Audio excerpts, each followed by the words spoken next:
Buenas noches, bienvenidos al Criminalista Nocturno.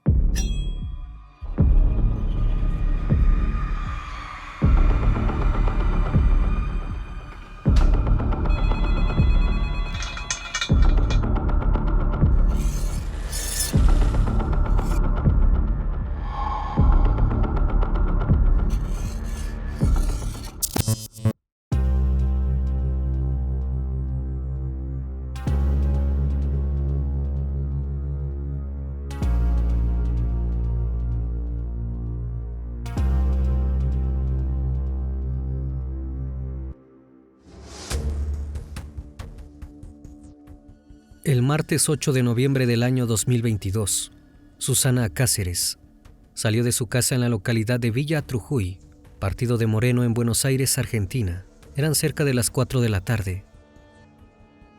Antes de salir, despidió a la menor de sus hijas, una pequeña de 1 año y medio, dejándola al cuidado de su madre.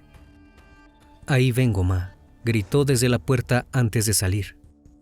Susana no tenía planeado irse por mucho tiempo. Solo debía ir a pagar una deuda y volver con su pequeña, que la necesitaba. Su madre se quedó en la casa, aguardando el regreso de su hija, pero Susana nunca volvió. La buscaron incansablemente, esperando encontrar una pista, algo que indicara si la mujer desaparecida aún estaba con vida. Pero los días pasaban y todo apuntaba a un trágico final para esa madre de 4 hijos. El cuerpo de Susana Cáceres fue encontrado sin vida en medio de unos pastizales, a la orilla del río Reconquista. Y con este hallazgo, una familia fue destruida para siempre. El Criminalista Nocturno.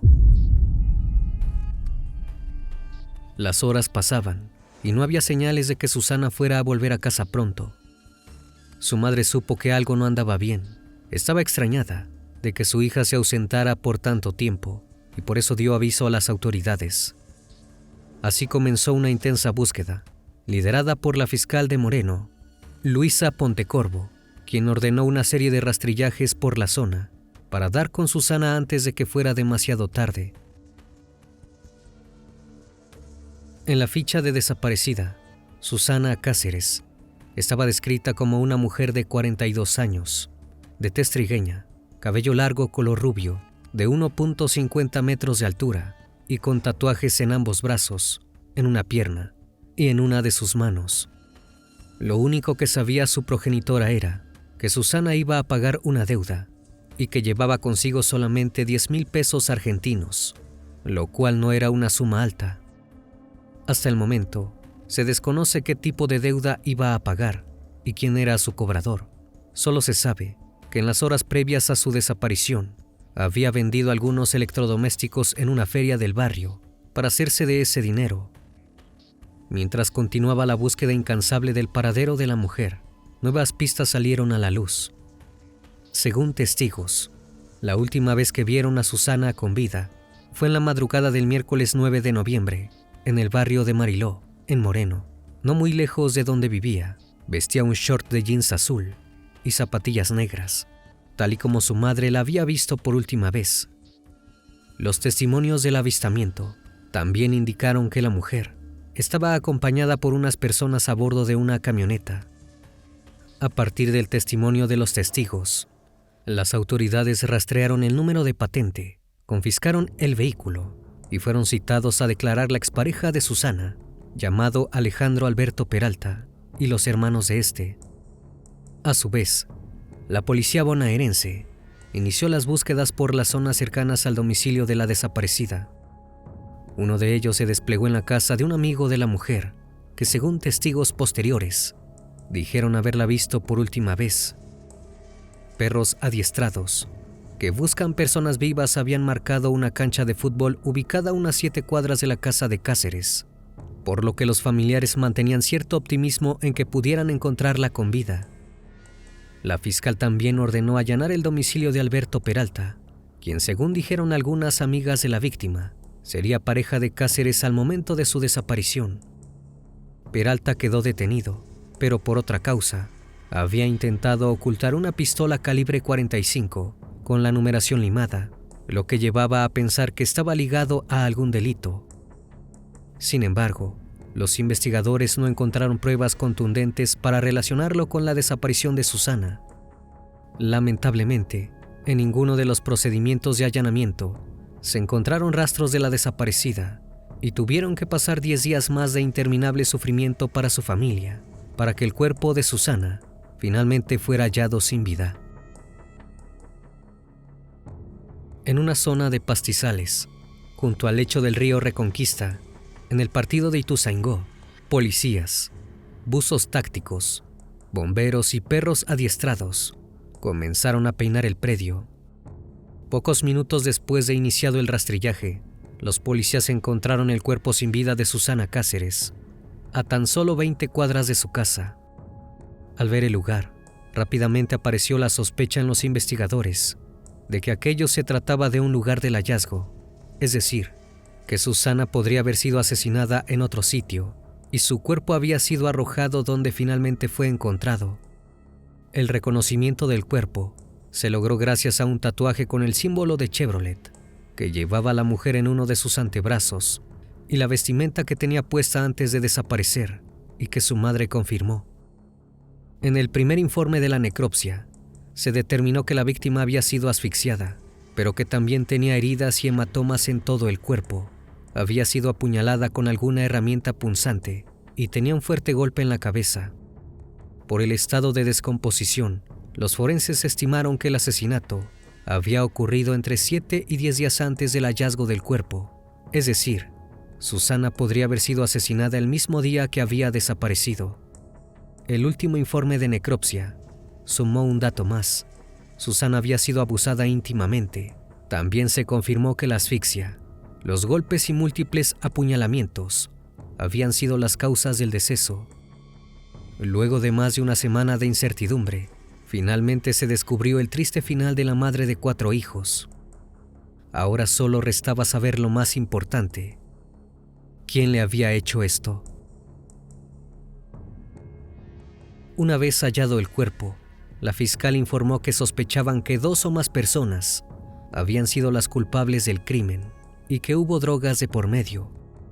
Por ello se pidió una segunda revisión de las cámaras de seguridad de la zona donde se realizó el hallazgo, esperando esclarecer las circunstancias del hecho y así ubicar a quienes perpetraron el crimen. Gracias a estas cámaras de seguridad y al arduo trabajo de las autoridades, se encontraron imágenes de lo que podría ser el preciso momento en que el auto del sospechoso había dejado el cuerpo de Susana en el descampado. En el video se ve que a primeras horas de la madrugada del día del crimen, llegó al predio una camioneta Renault Duster color negro que se detuvo durante 40 minutos a metros de la zona donde fue dejado el cuerpo. Luego de una minuciosa investigación de las imágenes, en las que se podía ver la patente del vehículo, se identificó al posible dueño como Ramón Rosa Lescano, de 36 años, de Bellavista, en el partido bonaerense de San Miguel. Rápidamente, se realizó un allanamiento de urgencia en la casa del segundo sospechoso del crimen, donde se le encontró y fue arrestado. Tras colocarle las esposas, los detectives comenzaron a registrar la vivienda en busca de pruebas. Así encontraron 3 cuchillos caseros escondidos entre la ropa, además de prendas con manchas de sangre que fueron enviadas a examinar en el laboratorio. En un principio, el hallazgo encendió las alarmas de los efectivos y pensaron que los cuchillos podrían estar de alguna manera vinculados al crimen. Sin embargo, un investigador clave del caso lo desestimó. Ramón Rosa Lescano aseguró que no había participado del crimen y explicó que por un desperfecto mecánico con el vehículo se había detenido en el lugar de la filmación. Además, declaró que se encontraba solo dentro de la camioneta, al contrario de lo que creían las autoridades. Más allá de su declaración, el fiscal imputó al sospechoso por el delito de homicidio agravado por violencia de género y por abuso íntimo agravado por ser cometido por 2 o más personas, y fue encerrado hasta que se probara su inocencia. Los detectives plantearon la posibilidad de que Lescano no fuese el único involucrado. Sospechaban que el hombre tuvo cómplices, que no actuó solo, más allá de que en su declaración aseguró que en el lugar no estaba acompañado. Aún así, Las autoridades buscaron incansablemente pruebas para dar con otros implicados, aunque se desconocía totalmente quiénes eran y tampoco se sabía con certeza qué vinculación tenía Lezcano con la víctima. Sospechaban que por ese camino podía haber alguna respuesta. Parecía un camino sin salida, pero estaban a punto de encontrar nueva información escalofriante. Con la aparición de nuevas imágenes, surgió también un tercer sospechoso. Las cámaras mostraban a Susana el 8 de noviembre, el día de su desaparición, y la ubicaban a las 14:36 horas, en el cruce de la avenida Néstor Kirchner y calle Quiroga. Allí se podía ver también a un hombre a bordo de una bicicleta de montaña de mujer, con un asiento para niños en la parte trasera de color gris. Para los investigadores, no había dudas de que la mujer que se veía allí era Susana Cáceres, no solo por su contextura física, sino también por las vestimentas que habían descrito sus familiares. Además, existía un video que registraba a la víctima a las 15:36 horas de ese mismo día, circulando a pie sola por la calle Lincoln, y Pedro Echagüe, de Moreno, con la misma ropa con que fue encontrado su cuerpo. En otros videos, de más de 2 minutos de duración, registraba al mismo sospechoso junto a su bicicleta, caminando y conversando con la víctima. Eran alrededor de las 19:10 y nuevamente estaban en Quiroga y la avenida Néstor Kirchner. En el video, el sospechoso y Cáceres caminaron hacia el puente Roca y lo cruzaron por la senda peatonal mano derecha hacia la localidad de Ituzaingó. A partir de allí, se perdían de vista a las 19:14. Luego de ello, no se visualizó a la víctima ni al sospechoso regresando para el partido de Moreno, ni tampoco continuando la marcha hacia el partido de Ituzaingó, por lo que es claro que permanecieron en inmediaciones del predio, donde luego apareció el cuerpo. Después de que la mujer no se registrara en ninguno de los videos, a las 20:26 se podía observar al sospechoso solo, sin compañía, a bordo de su bicicleta en dirección Moreno y Ituzaingó. En el video se lograba establecer que detenía su marcha y regresaba sobre sus pasos a levantar algo que se le había caído al suelo. La investigación determinó que se trataba de la visera que Susana llevaba colocada cuando se retiró de su domicilio. Estas imágenes solo nos hacen pensar que para ese momento Susana pudo haber sido atacada y el sospechoso estaba huyendo de la escena del crimen. ¿Quién era este hombre y qué tipo de relación tenía con la víctima? Luego de la viralización de estos videos entre vecinos de la zona, identificaron al hombre, que aparece en las imágenes como un cortador de pasto conocido por todos. No tuvieron dificultad en reconocerlo, gracias a su vestimenta particular, su contextura física, su forma de andar y la bicicleta que usaba. Mensajes mencionando a este hombre llenaron los grupos de Facebook, creados con la consigna Justicia por Susana, y fueron el puntapié inicial para conseguir a los testigos que lo identificaron como Joel Ramiro Sosa, alias Yagui. El hombre fue detenido por la noche en el domicilio de su madre, situado en Villa Udaondo, a 1,5 kilómetros de donde fue hallado el cuerpo, ya que se había mudado allí unos días antes. Su domicilio real estaba ubicado aún más cerca, a unas 7 cuadras, del lugar donde fue encontrado el cuerpo de Cáceres. Los vecinos habían comenzado a sospechar de él, por lo que decidió huir y mantener el perfil bajo. Lo que no esperaba era ser identificado por las cámaras de seguridad. En el allanamiento realizado en el domicilio de su madre, los detectives incautaron la gorra rosa que la mujer llevaba puesta el día de su desaparición y que creen que Sosa se habría llevado como trofeo después del ataque. También se encontró la bicicleta en la que se veía andando al sospechoso cuando quedó filmado junto a la víctima. La silla de niños ya había sido desmontada de la bici, pero no tardaron en encontrarla dentro del domicilio. Familiares de Susana recibieron la noticia del arresto del tercer sospechoso y confirmaron que Yagui y la víctima se conocían previamente. Frecuentaba la feria donde ella vendía artículos para el hogar y a donde habría ido antes de desaparecer. Todo esto hacía pensar que podían haberse encontrado en ese mismo lugar. Joel Ramiro Sosa, quedó detenido acusado del abuso y feminicidio de Susana Cáceres. Pero sus declaraciones no se hicieron esperar y, al igual que Lezcano, se declaró inocente. El joven de 23 años dijo no tener nada que ver con lo que le pasó a su conocida y denunció que estaba encerrado por un crimen que no cometió. Además, agregó que si bien él había estado con Susana esa noche, también estaba presente otro hombre. El sospechoso dijo que los tres tomaron cerveza y luego él se fue a su casa, dejando al otro hombre y a Susana solos. Con respecto a la gorra hallada en su domicilio, explicó que Susana se la había vendido y que pensaba entregársela a su hija como regalo. También contó que Susana la conocía de la feria porque su mujer y ella vendían en la plaza de Lomas del Mariló. Este tercer sospechoso se mostró preocupado por el caso de la mujer asesinada e incluso pidió que la justicia atrapara a los verdaderos culpables del fallecimiento de Susana.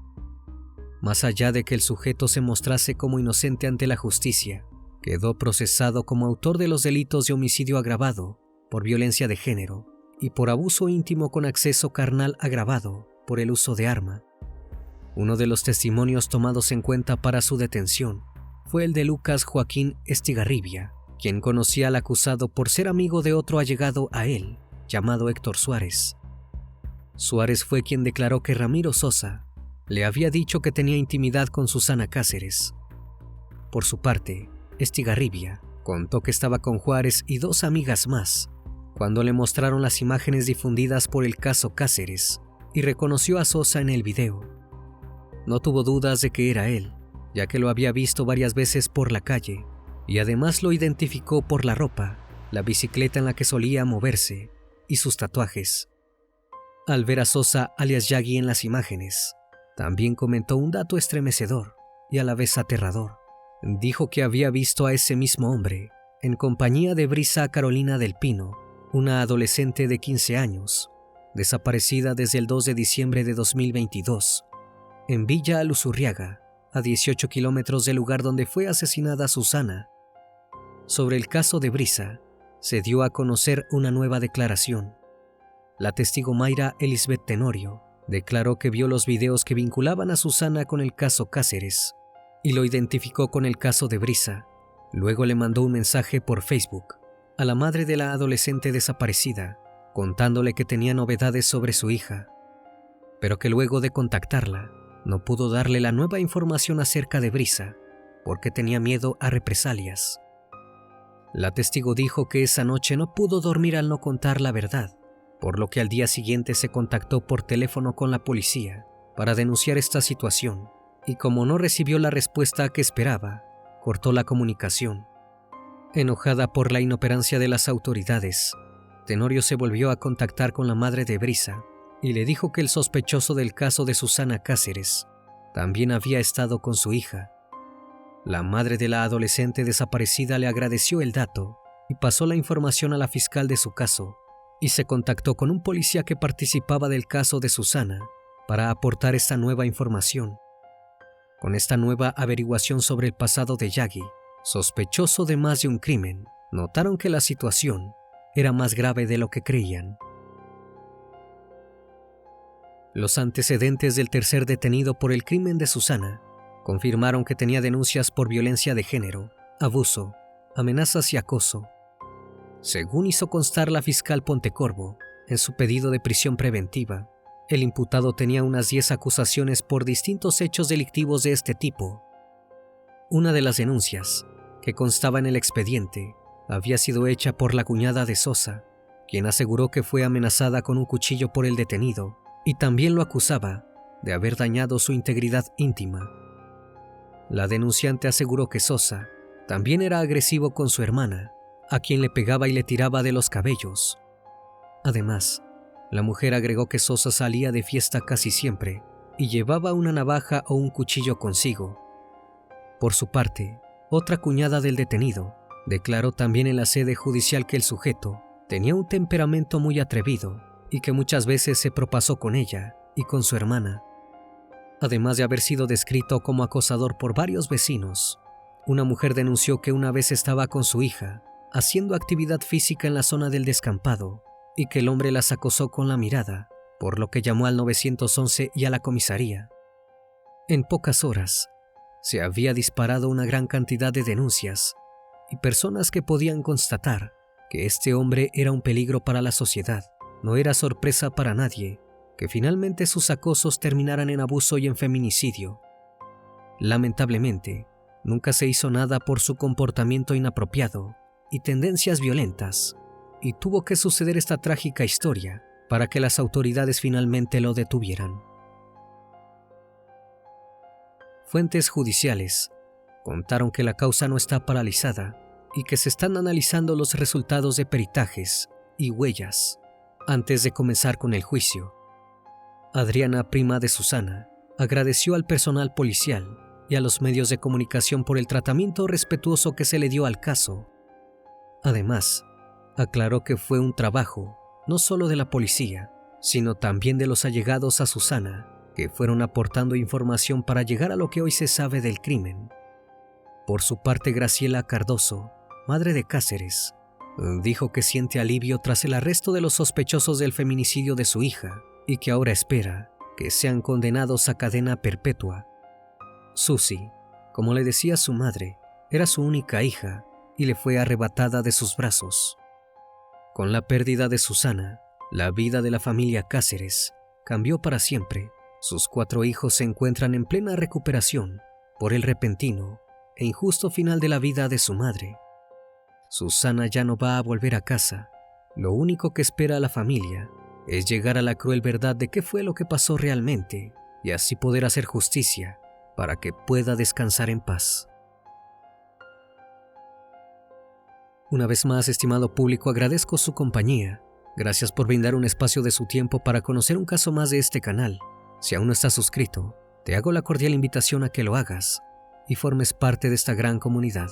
Esto es El Criminalista Nocturno. Hasta la próxima emisión. Buenas noches.